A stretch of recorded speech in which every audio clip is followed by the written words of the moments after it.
restaurant, work, know what you're doing with your life. Okay. You're doing it 100% to somebody woman over there, Yeah. they're doing it less than 5% to you back. What do you mean by What do you mean by that? Yeah. They don't care for you. They tell us if you can't satisfy them, you can't give them the needs, and they will not. Okay. Financial need, most of them look at financial. They're warning a lot. No. They're warning a lot. It's how I got financially low. I can be one who couldn't.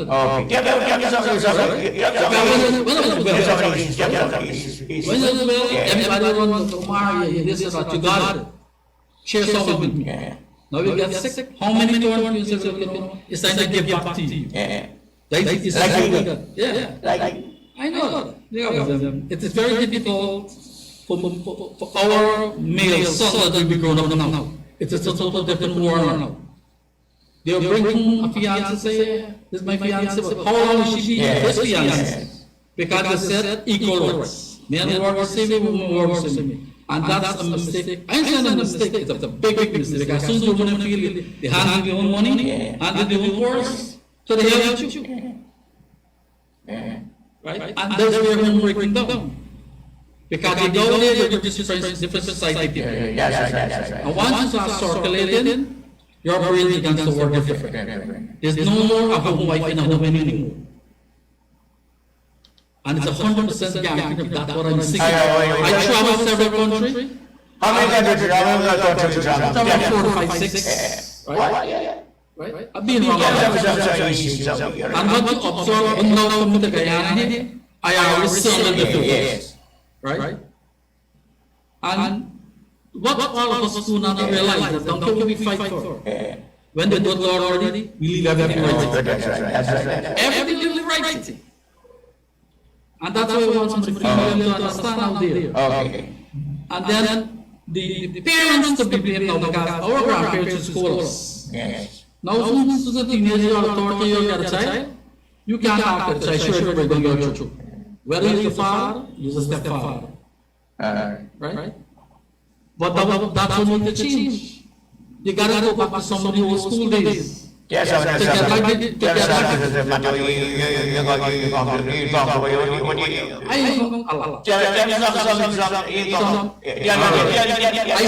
men who get sick. I saw some people stop in a wheelchair.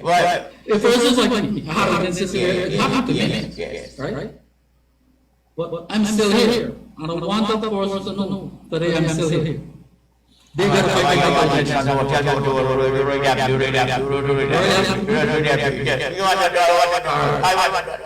You want to know? It's the hard part. I'm actually speaking. I don't afraid. God, I really don't know. My life, my kids, right? Go ahead, please do it. I saw it happen to my friends, to myself one time. Push off the witch. What she's doing. What you did? So push out the witch because when she works, come home, she do what she wants to do. When you talk about her and her child, what her child be doing, bringing in the boyfriend in the home and thinking, when a father is disabled for a stepfather, there's a lot of advantages, especially in your children. Yes. It's a lot of Okay. And when you speak about it, you become bad. I think Mr. Green would probably have a lot of input there because I think he's a man who raised many children, so he could have quite a bit of input. It's a very difficult process. Mr. Green, what do you say? You probably, when you got very parents. Yes, seen in civil. As far as I know, she's very helpful. I said it goes back to her and significant mind bridges with his family. There's nothing more anybody else can do about that. No, I'm move on. Okay. Go ahead, please. Go ahead, please. I said he's being the minister. And there's nothing more we can do this forward. We can appeal to people to help you. You must have families and friends and relatives. he can say where he can be found. If he has a telephone or address, I'm sure there are people who knew him years ago would want to come and help him. Yeah, that is the period. Really, speaking about also for other people and also myself, like get them back into the job society, right? Yeah, I think, Mr. Omar, you're doing fairly well for yourself now, but it's just that you want more opportunities to give some other persons with disabilities. You just want doors to Open more open. doors, man. Let people get jobs, you know?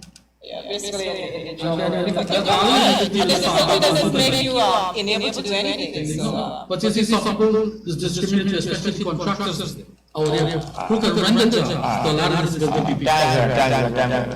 You know, and they'll try to get an organization where we get sports with disability. There's so much disability sport is seen on Facebook on this. Why? What happened to Guyana?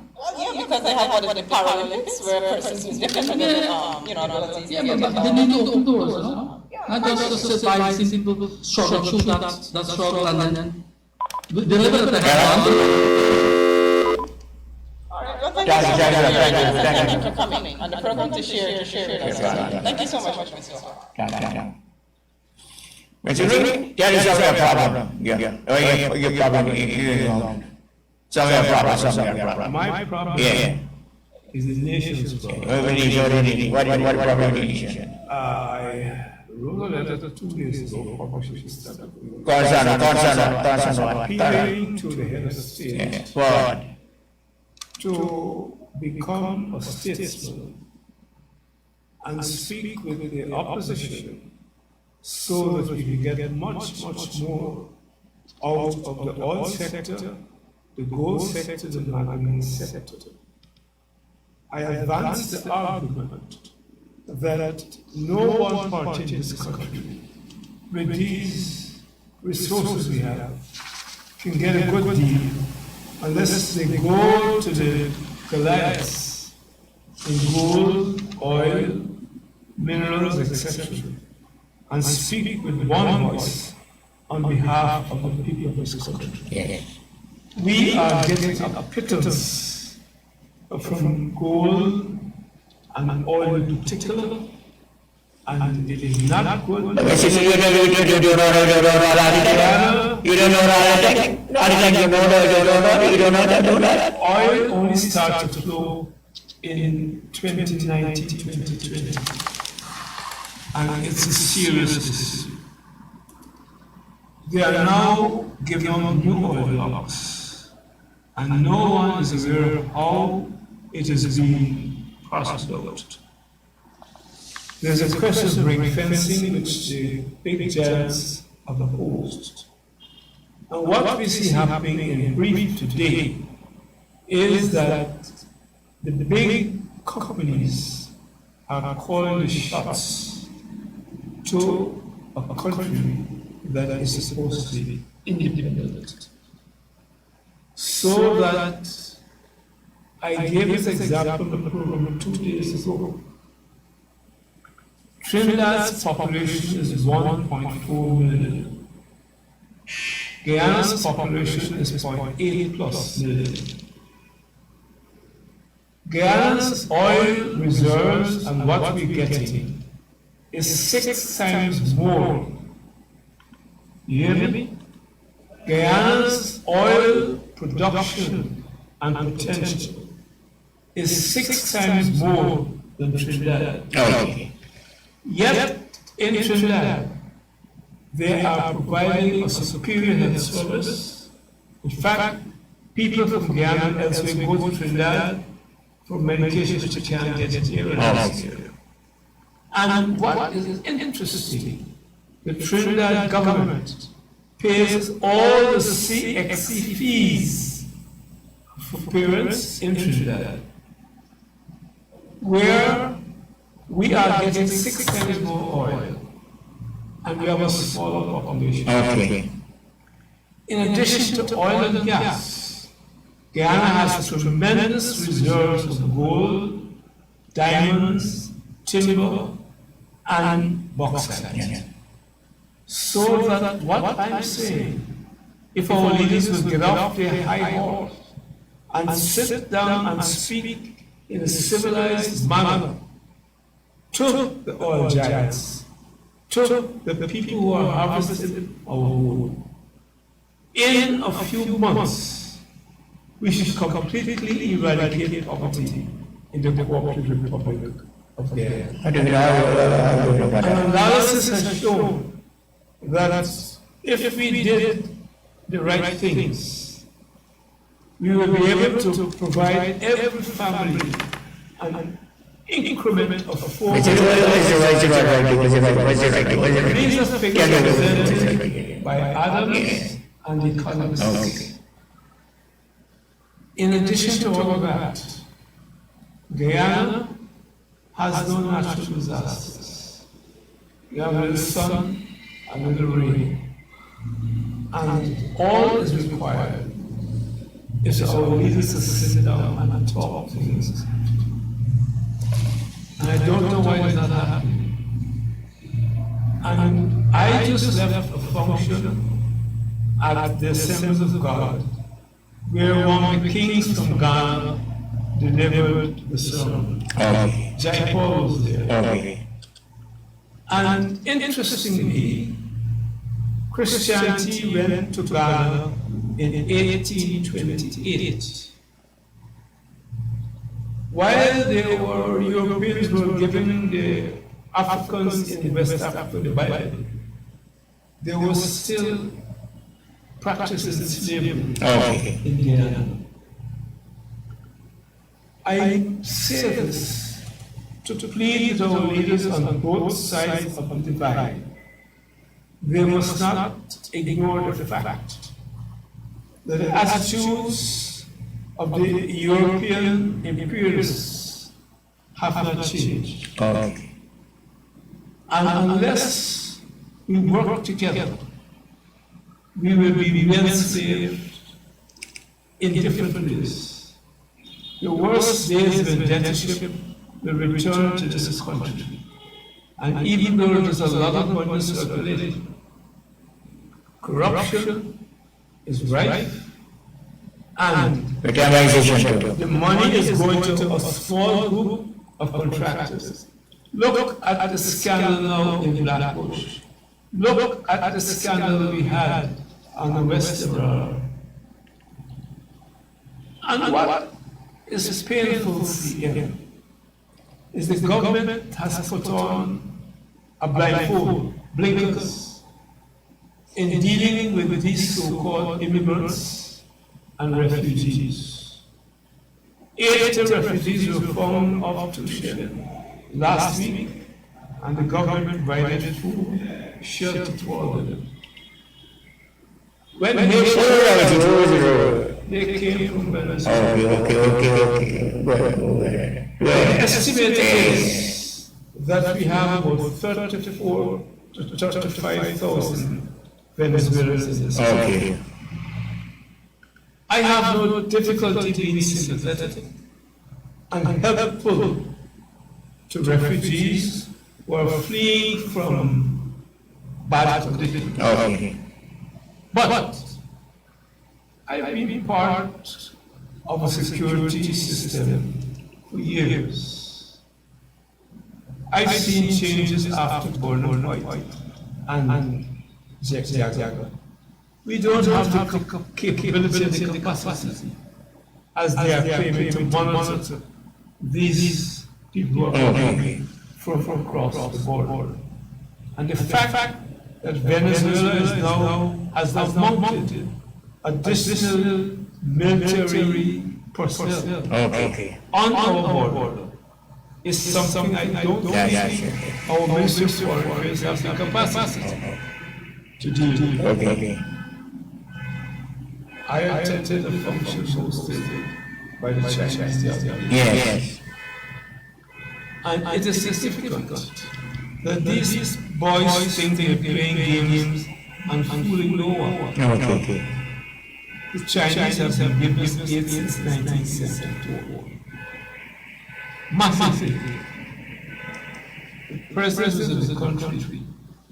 He wasn't there. He sent the Prime Minister and the Minister of Foreign Affairs, Mr. Todd. And the Prime Minister, in his address turned to the Chinese ambassador and said he hoped that the Chinese will support them in their border dispute with Venezuela. Absolute nonsense. I have great respect for the Prime Minister. He's been a good military officer, but he is not in the big league when it comes to politics. Okay. And all I'm saying, our government to deal with a new condition in this country, they need to speak with the opposition, and so that they will sing from the same song sheet when they speak. So when it's Exxon, Shell, or whoever, and the people who are harvesting our tons of gold in the northwest and entering back in those areas. Okay. And we must not be silent. Okay. Ma'am, yeah, Alright, well, I just like to remind our viewers on CNS Channel 6 that the number to reach us on today would be 225-0008. Yes, you can call in and have your say on 225-0008. Alright, and other than that, what Mr. Green is saying is quite right, because we do have a lot of persons coming into the country, and we are what they're doing, what their intentions are. So it's good to be wise. And I'm not sure if our government, are being as wise as they could be or should when it comes to the matter of the refugees who are coming in. Because you need to have strong borders, and you need to have policies in place. So that is something that really needs to be explored. And we have this absolute nonsense put in place by this government, where they're putting police vehicles, policia, in Spanish. And I learned from very high sources when I attended a certain function at the Pegasus Museum that they intend to put up signs around the country in Spanish. Why should we do that when we have a big neighbor to the south and they speak Portuguese? To the east, we have Dutch, and to the north, we have the West Indian Islands who speak English, our traditional language. The Venezuelans have always been hostile on the border issue because they believe every Venezuelan, and Maduro is smart. He is now calling for a referendum, confident that even his political opponents will support a referendum which says that Escobar belongs to Venezuela. I gave an example on a program recently. My mother's elder sister, Reverend Racco, migrated to Venezuela, to Maracaibo, years ago, maybe before I was born. Okay. And I must have been 10 or 9 years old when my cousin visited from Venezuela. He spoke English because his mother spoke English. Yeah. And he said to my mother that they were concerned that Escobar belongs to them. Because every child in Venezuela is taught that from the very beginning. Yeah. Go ahead, please. Go ahead. Ghana police force. My friend here, my elderly friend here, Yeah. Mr. I myself, a few countries already. Okay. He came at last. You go to Eastern Vietnam, you go to Western, Okay. any other. Colin, can you just speak up and let us hear what you're asking? You hearing me now? Yes. Good. You go to the eastern side, Ghanis are losing to Saddam for over decades. Do you ever see a police vehicle has English in it? Police? No. You go to Brazil, your business neighbor, have you ever seen the federal chases the police? No. You go to Venezuela, do you see the police, the vehicle has police English? No. Do you go to the no. We are making our police in our culture to other people. And that is the thing. And we know other countries Okay. because of you. Thank you. Because why are we doing this? Why are we benefiting? Are we giving some money to people who are not? They are making trick our country. And then they're telling me we must police. No, I nothing wrong.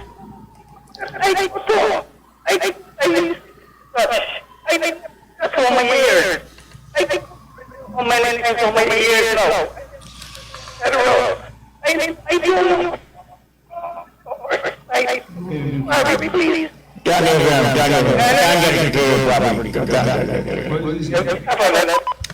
Alright, what I was saying is that when we visit our other neighbors, like in Suriname and so forth, we don't see anything, we don't see police in English on their vehicles. We want to know what is Indiana got to benefit from doing so. So why are we bending like that? So you go to all of our other neighbors, you would see it happening. Exactly. I don't understand. I mean, I believe there's a political purpose. Like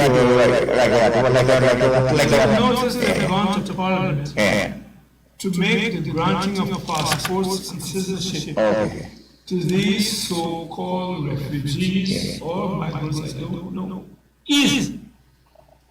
Because it appears to me that the plan, the ploy of the People's Progressive Party is to get those persons to vote for them as Guyanese when elections comes around. And they're hoping to butter up these people by putting these signs in Spanish all over the place. It's an act of folly and it is a dangerous game. Because if my information is accurate, and I was in the Northwest some 5 years ago, that substantial numbers of Venezuelans, in particular the ladies, are in parts of the Northwest. Don't be surprised, as is happening right now in parts of Europe. In parts of Europe, one of the contentions happen to be that, look, the majority of us in this region speak Kazakhstan or Russian. Okay.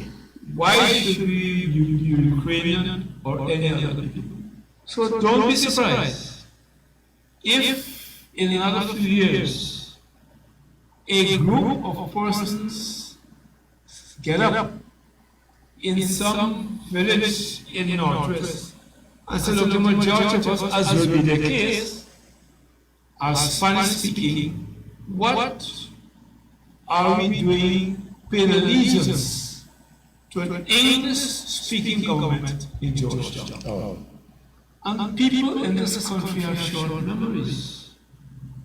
They forget that as we journey towards being a republic, in 1969, a group of persons trained by certain Venezuelans sought to take over the money, aided by the Hearts and the Melvins. It's only thanks to the courage of pilots like the Chanasus, the Silvers, and gunners like the late Martin Rodriguez, that were able to put down the Republican uprising. So that those people then were told by the Melvins and the Hearts they were not prepared to be governed by a president who was the son of a slave. That was the message and the evidence given to us by the Armenians who burned all pardons because they would just be used as pawns in this effort at insurrection. And people forget that as we speak today, Venezuelans still occupy part of Ancoco Island, which on the map and based on the 1899 award belongs to there. So, this police thing is an act of stupidity by this government. And I think in addition to that, I think our military now is they're being told that they must learn Spanish. That they've got to be able to learn. You know what? Yes, it's being What is it? that our military, our police, and the military is being told that Spanish, they've got to learn some sort of Spanish, at least conversational. Nothing's wrong with that. Nothing's wrong with that because if you have an influx of aliens or refugees speaking Spanish or Dutch or Portuguese or French, your security officers ought to be able to communicate with them easily. Nothing's wrong with that. But put up signs around the country, different matter. Our educational system has already been geared to teach Spanish in schools. When I was at school, the languages we taught were Latin and French. But Latin is no longer a language of relevance, and French is no longer relevant to our economic, political circumstances. But Spanish is, Portuguese is. Finish. Oh, we are in, look how many jobs we are finding for the children, right? And we are giving a free pass for any part in Ghana. I tell you this, you go to Sudan and see if you don't have a work permit, or go in Venezuela or Brazil, you don't have a job. We are encouraging so many lies. Let go.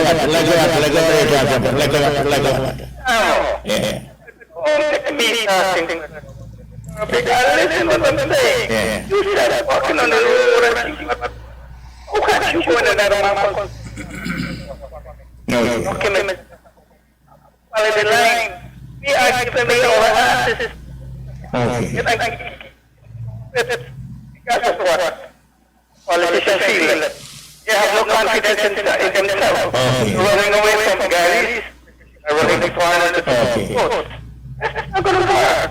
Because we are not anymore. We woke up years lies and vomiting of lies, galleys, can't get this, can't get evil or power. What the kind of thing? Nothing. I'm saying to this nation that this Yeah. and it is our job to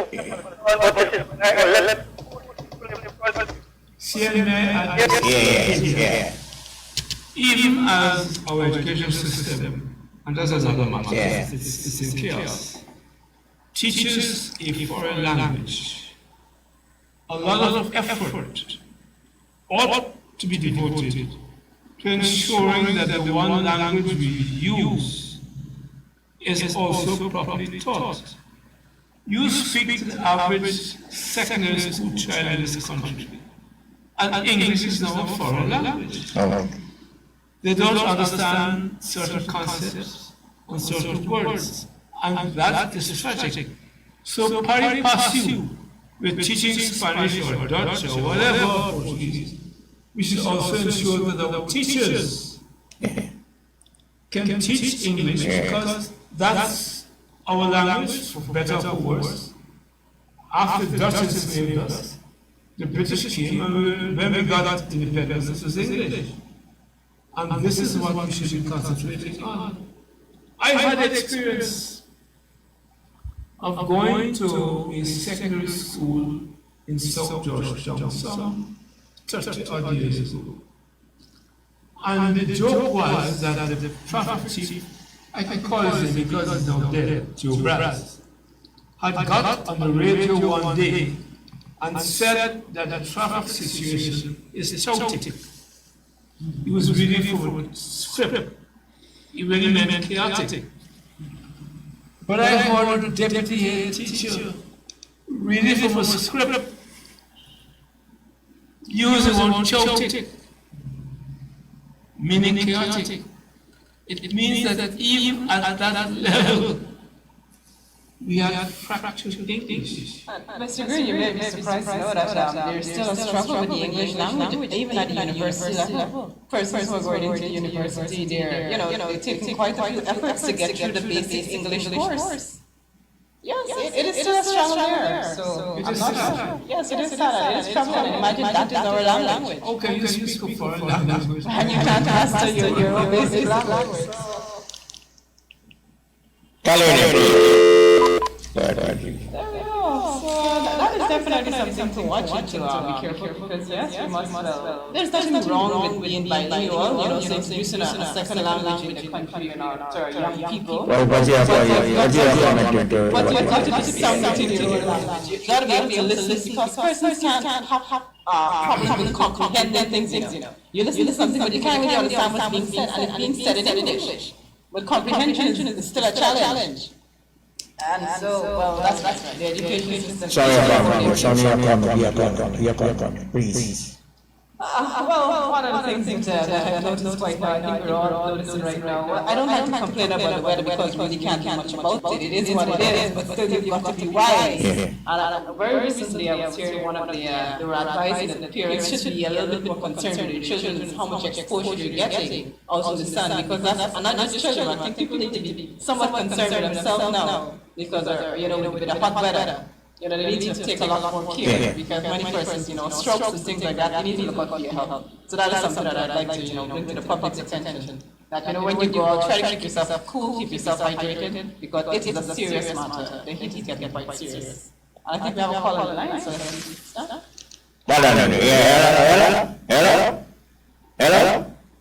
Hello? Yeah, go ahead, please. Go ahead, please. Caller, we can't hear you. I think I lost the call. Yeah, Mr. Chairman, so that's one of the things that, one of the current situations that we can. And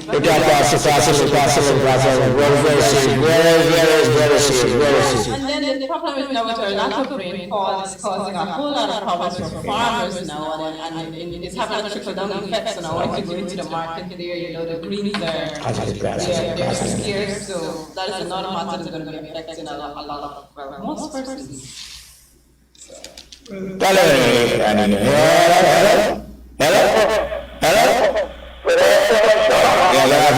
good afternoon. The problem is that I can't hear you.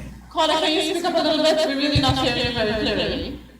not the time, but it is all this is what I am right away now. With the opposition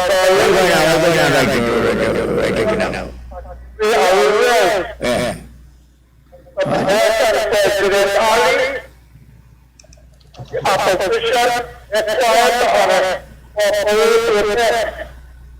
so we have to talk about the discussion in the court here. Together with the right thing. Okay, thank you. I think the caller was just saying that there needs to be more cooperation between the government and the opposition. I think that's the point. Well, that is my theme over the last few months. Unless the government gets off this high horse of arrogance and recognize that when you are in election mood, you can put on the cloak of a political leader. But once you're in office, you have to put on the garment of a prince. of a statesman and calling the opposition, whether they shake hands or not is not germane, and say, look, these are the key issues.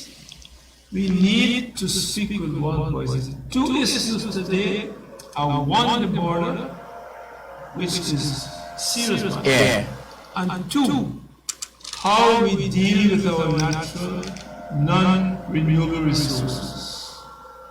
Because that oil, in spite of the billions of barrels we have, is not like a mango tree. It is not renewable. Once you take a ton of gold, it's not going to grow back in our lifetime.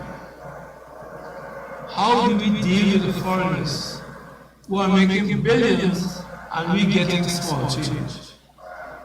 And what is worrisome is that when you listen to the rhetoric from some of our political leaders, I'm reminded of Voster in South Africa and Ian Smith in Rhodesia, where they quite accurately claim that the average South African, even in the days of apartheid, was materially better off than their counterparts in other parts of Africa. I'm hearing that come through the voices of our present government leaders. How much are we doing? They're building schools. Let me speak about schools because I've had a chance on a recent visit to East Greece to stop at some of those schools.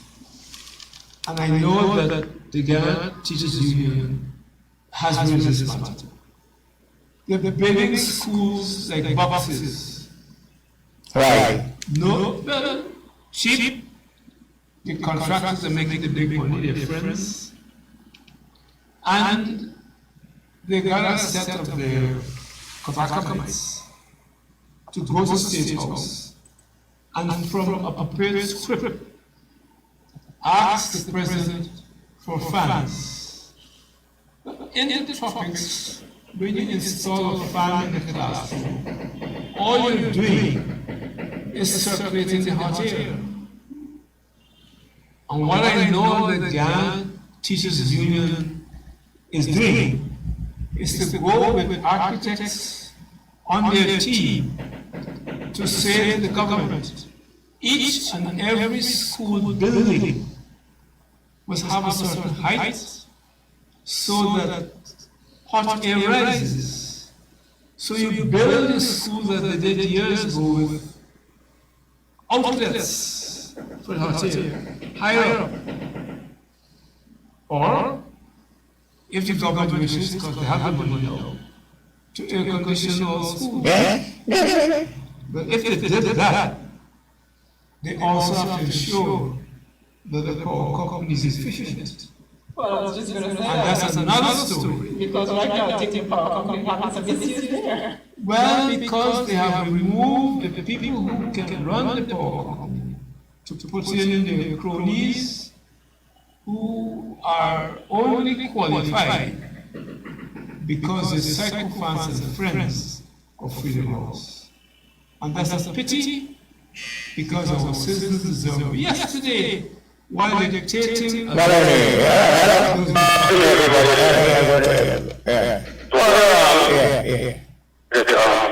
Great Deduction started a good way. But the end of the oil started a living. But it's really been deceived. The MAF was about to see that the economic system has gone up. I got much idea with that, but I know. That is still not the same amount of food. Not the same amount of, you got roads that have been built. You got what is coming. That's how this living. I tried to for this, speaker was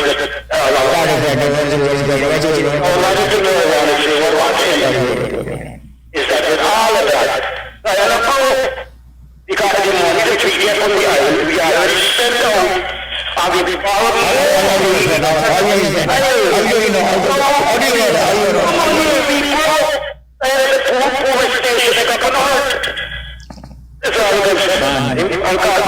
You don't know what this is. But Sian, the caller is right. If he was wrong, why should we, as visitors 2 days ago, be borrowing money from the international agencies when we have oil money? I don't understand it. I don't know what's going on. All that is happening is the money is being shared among their friends.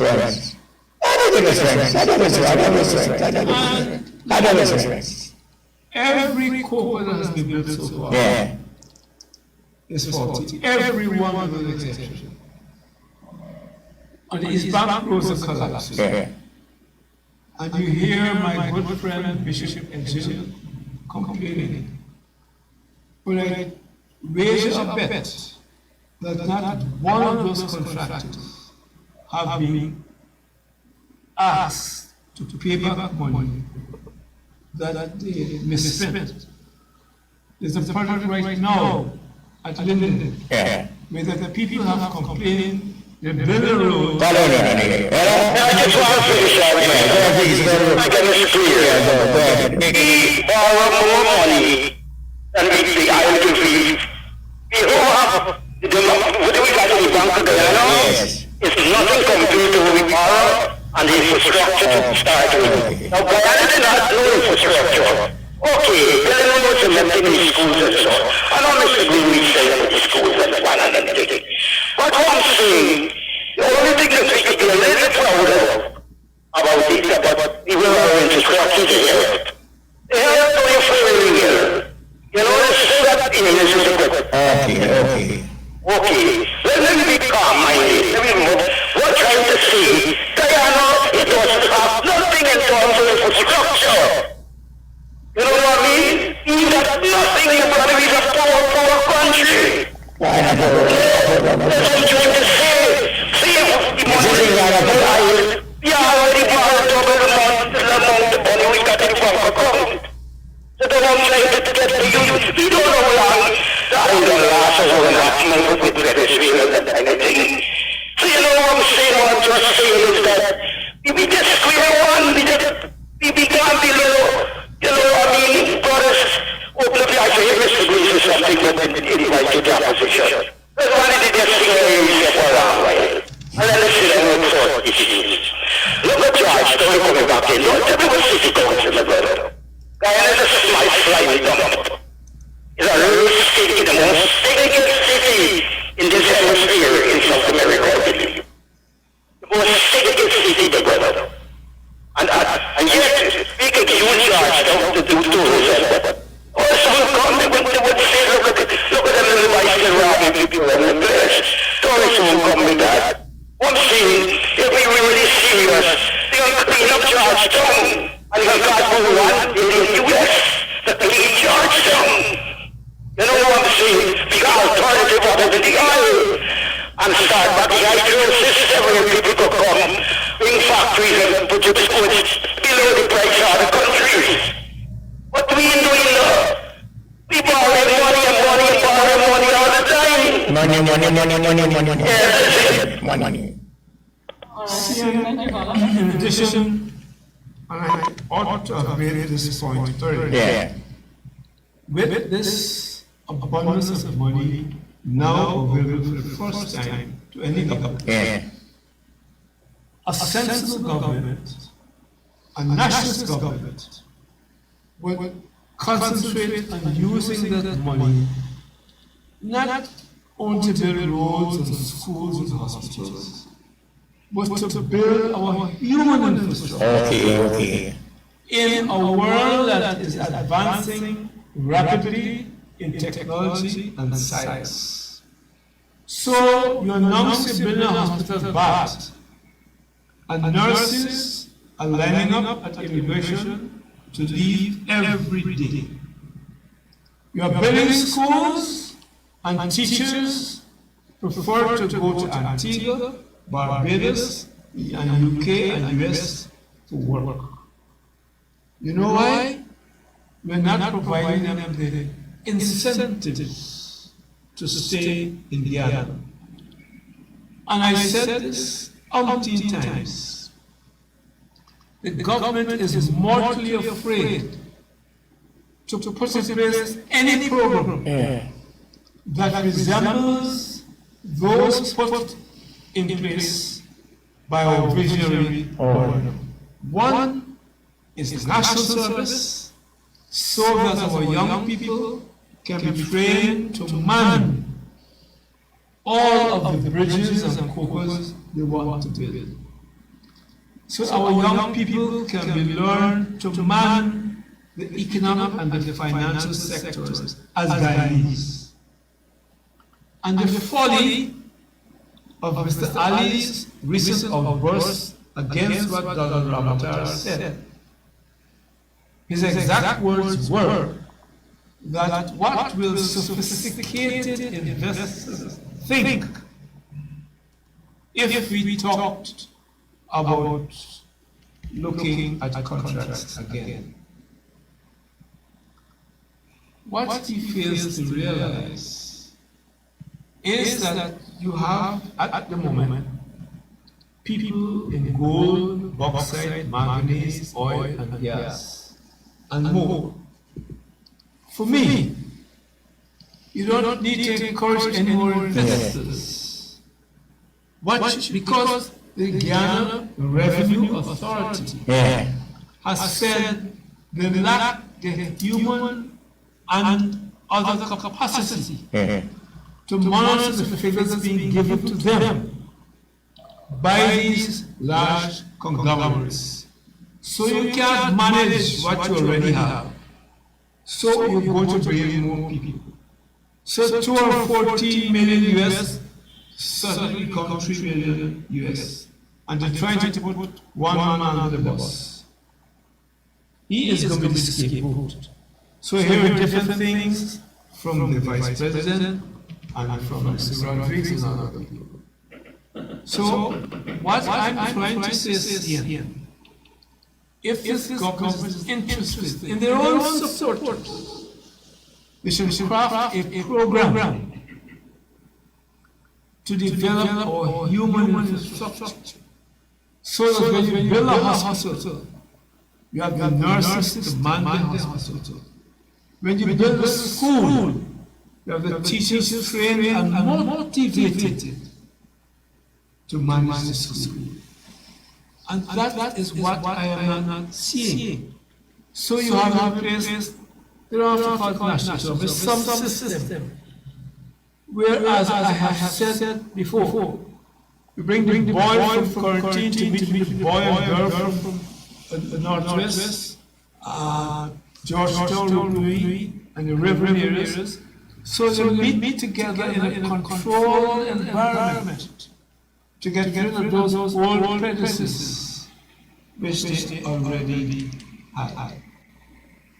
And this is what I, with great respect and humility, recommend to our illustrious President and Vice President that they do if they're truly interested in the future well-being of the people.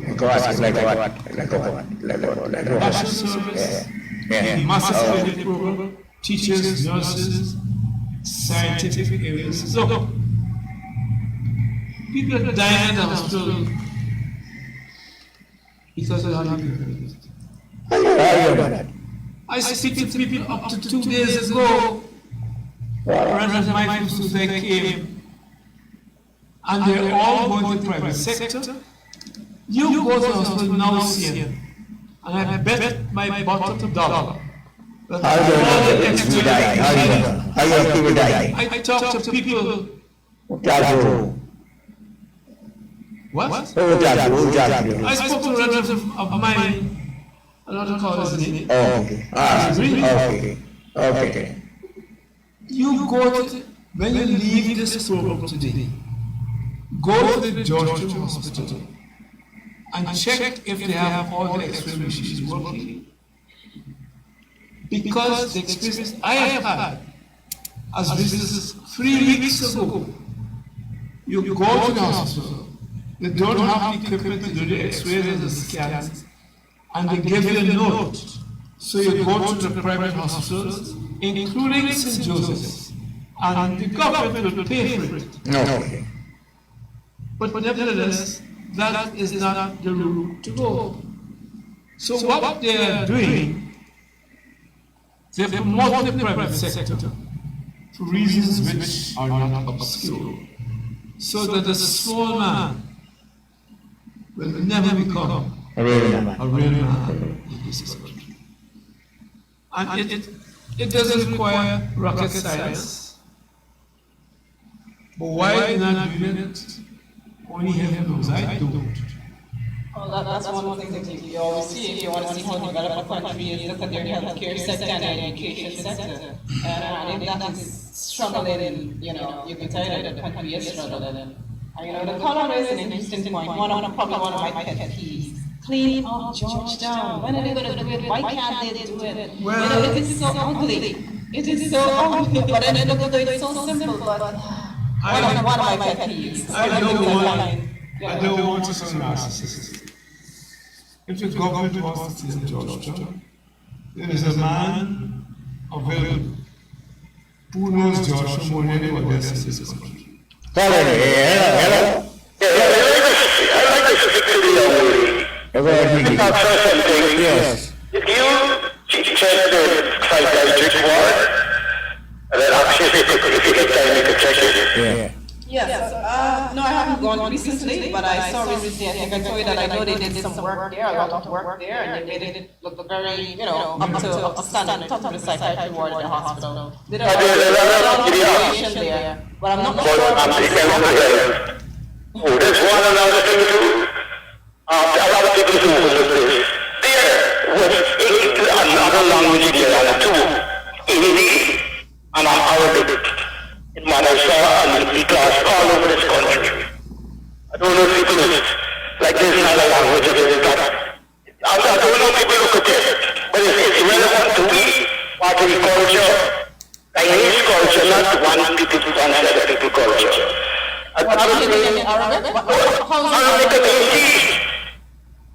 Arabic and Hindi, Madrasa, I know a little Arabic, I come from a Muslim home. I'm being sent in the afternoon. I pick up from school. Children, if their family send it to her, mother started calling school. I can't remember the name for the Hindi proper, but it's the same thing. The parents are sending, especially in the countryside. I know so much in Georgetown. That was a part of our system, our cultural things to bring them over there. And Mr. Sharma too. Another thing is, why is it in the news, in international media, they are describing with Middle East. Middle East is Africa, Egypt is Africa, Israel is Africa, Syria is Africa. Why is it that Black Africa is saying nothing about the situation that happened to those people who do terrible things? I don't know if you can share some views of that subject. All right, thank you. There's nothing wrong if private groups wish to teach Hindi, Arabic, Yoruba, or anything. That is their right. But at the national level, we will identify Spanish because it has great international currency, if you talk about that way. And so I see nothing wrong with that. Yeah, on a private scale, why not? And that would be on the parents, if a parent wants to send their child to learn this, but you know why it's a value to them, so that's fine. I can't see it being introduced nationally, I don't see the value in that. But you're free to learn anything on a private level. But make sure you know English first. Yes, make sure you know English, that's what we got to fight for. Yeah, this is looking at the city, man. It's sickening, it's disgusting. I don't know how they promote tourism and then now in the dry season. And I'm thinking, I think one of the government was talking about, how they encourage contractors to use of the dry spell to get the work done. I'm thinking, encourage, use the dry spell to clean up some drains. Now's the time to do it, not when it's all flooded. But, it's a sickening situation looking around Georgetown and see how untidy it is. It's really, really disgusting. Local government elections are behind us. Hello?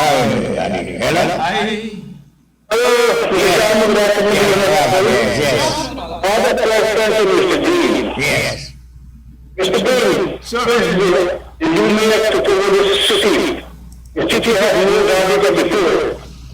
The protected the utmost fighting to run this country and lead on to run the city. What do you think about those people? what is it? What's the question? Next time we do any of that. Carl, can you repeat your question, Mr. Green, here quite clearly? I'm asking him that the children who went to go to the city has no garbage than before. Well, the position is complex. People at the household level are generating more waste than normally. That's it. I remember in The idea of the PhD wants to run this country and we can't run the city. no, let me, as I said, there are few people who know the city better than I am. In 1999, Now you can get to the come to the program that the city let me ask you a question. Huh? I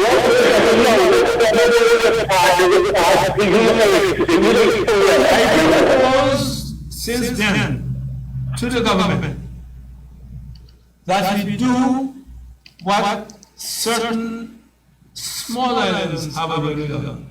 Ban the use of these plastic bags. On your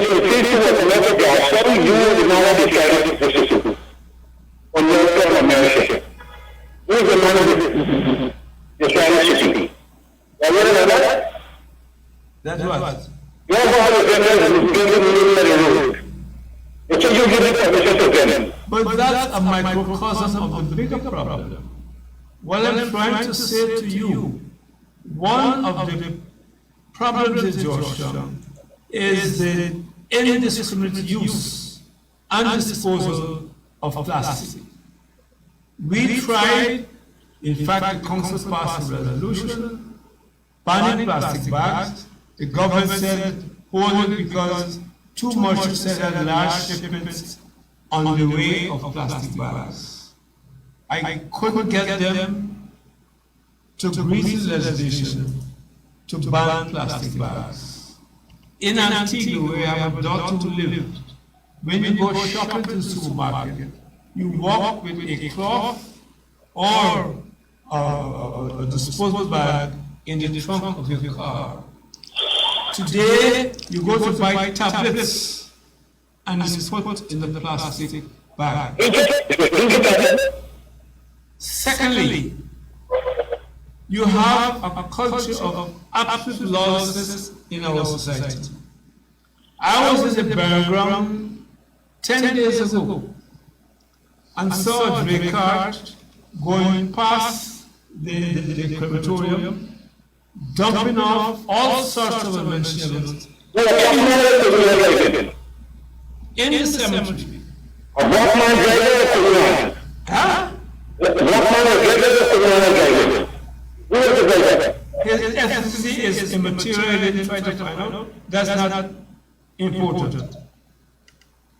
His race is irrelevant to my concern. And I spoke to the mayor, and I asked him to put together the program, because the council has got the kind of money to clear the cemetery.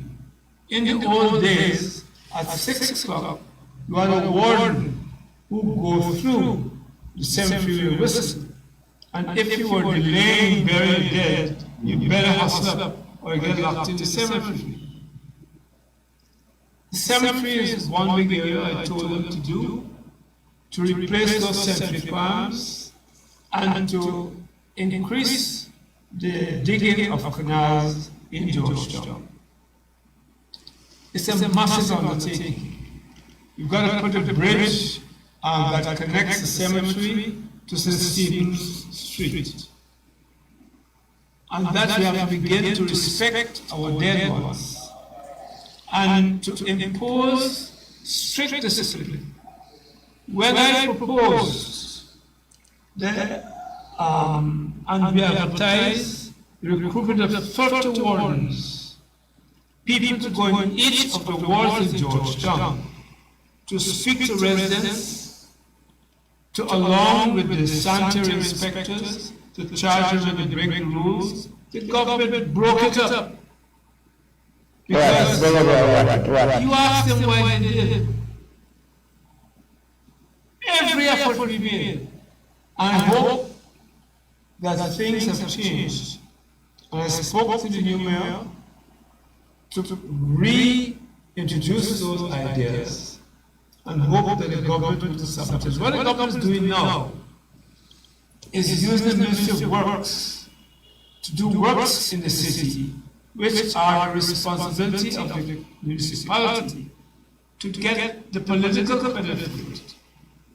That is vulgar and unnecessary. Well, in addition to having the new mayor look into cleaning up the cemetery, I want you to ask me personally to look into cleaning up the markets. Oh my goodness, I find it disgusting. You know, our marketplaces need a lot of work, and I think that should be given, major priority. Those marketplaces, I'm talking about Border Market, Stockport Market, all those marketplaces there, they need a lot of cleaning up. Money, management, and council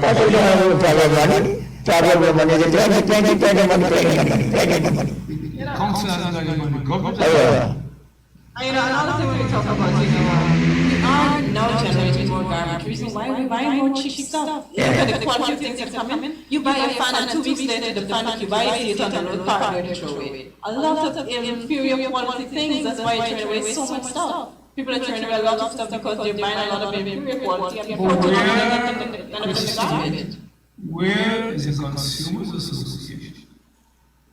It is because we have a set of merchants whose only concern is to make money and blame China. China is not the devil in this arrangement. What you want to pay for, that's what you get. I said so on this program before. I beat China. If you go to China, you want a tower that looks like this. You have 3 grades. If you want to buy the lowest grade and braid here and sell the high grade cotton, then the consumer is the victim. If I had the time, I would get involved in the Consumers Association and maybe CM persons listening should try to get involved in the Consumers Association, because people like Ms. Cox and I remember she died, I know the other chap died. But you don't hear anything with the Consumers Association. No. And this is what we need to do, because people are being shafted, as you said. Why you find the last 2 weeks, end of the story. You pass by, you want to know how to get so much garbage, they put the garbage out, piles and piles of garbage, and that's what they're buying. Nothing lasts very long. It is a culture. When I was a youngster, I grew up in Charlestown. And when you heard that at that time they were called sanitary inspectors, when you heard that the sanitary inspector, Mr. Denny or Mr. Good, were in the street, you cleaned up everything. And after you were days, you were not allowed to have any container in the yard that could collect rainfall or water. You had to dig it so that the water doesn't come into big buckets and throw it away. And then you have another group of people who walk with it looked like worms or something that they put in your goblets, Okay. which would eat the mosquito larvae. Oh, okay. We have refrigerators these days, so that is out of it. But the point is that people no longer have a fear for environmental health officers. And I don't know how many of them are now employed by the City Council. Because the City Council is short of funds. Rapid report, please, rapid report. All right, well, then it's not going to be back here. I'm so glad that you joined us. You have come on. That's right. I know when we miss you, it's when sometimes you just did a break for. That's So that's why you have missed us for 2 weeks. So our callers, thank you for calling and participating in the program. To our viewers on CNN Channel 6, thank you for joining us. Always good to be here. Comrade Green, always a pleasure having you here. Any closing remarks before we wrap up the program, Mr. Green? No, I am begging on my knees But, for the government, His Excellency the President of the Republic, to recognize that he is not the font of all knowledge and the repository of all wisdom, and that he needs to engage the other side in his next round of discussions with all giants, the gold people, so that we get out of those discussions a better deal, and that can put an end to poverty overnight. Secondly, he puts in place a system to put a brake on the rising cost of living. This morning, I went with my driver after I left the church service at Assembly of God to buy some water, and the price has gone up. Coconut water? No, ordinary plain drinking water in the pint bottles. Everything has gone up. And the ordinary man remains the victim. I always say that. Everything is good. Everything is good. That's what I'm saying. So, ordinary man find it rougher and rougher. Anyhow, I just want to thank our operator for keeping us online. Remember that our program is live streamed on Facebook. So if you want to review today's discussion, you could go to our Facebook page and get in on that. So thank you, operator, for keeping us online. Thank you to all of those who joined us. And as we often say to our viewers, have a blessed rest of the week and God bless you. Bye. Bye.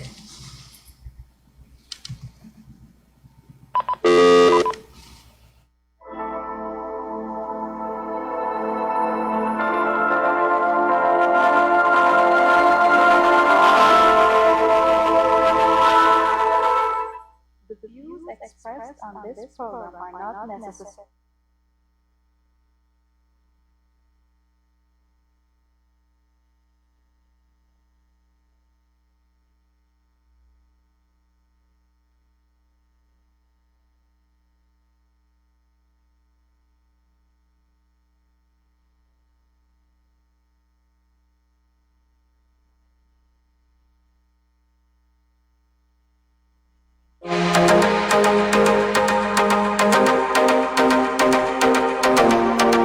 Vacancy exists for one domestic to work in the Georgetown area.